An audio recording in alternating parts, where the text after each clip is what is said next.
I'm not a crook. Welcome to Law Bite. The following is for entertainment purposes only. I'll never tell a lie. It is not legal advice, not even close. And now for the very finest in idiotic legal news and commentary. This is Law Bite.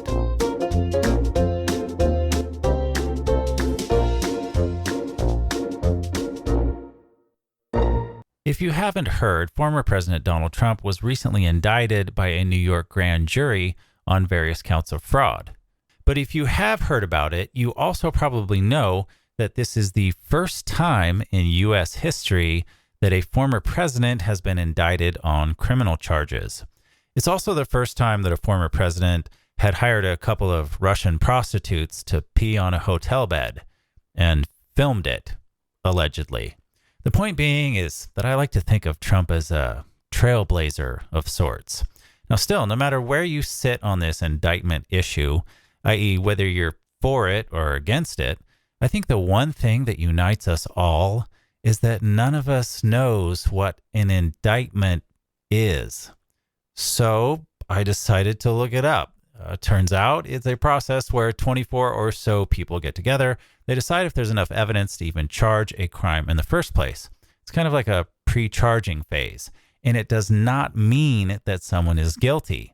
It just means that they're going to make a lot of money in donations, which is nice. Now, the thing is, many folks are also asking what exactly Trump is being accused of. What are the charges? Now, the reports are that the charges relate to business fraud. Now, much of it also has to do with paying hush money to Stormy Daniels and Karen McDougal, with whom he had alleged affairs, with the payments occurring during the 2016 election campaign. But guess what? Hush money payments by themselves are not illegal. I mean, dirty old men have been paying off strippers, maybe the occasional pool boy, for years now, and the law doesn't seem to mind. So what's different about this?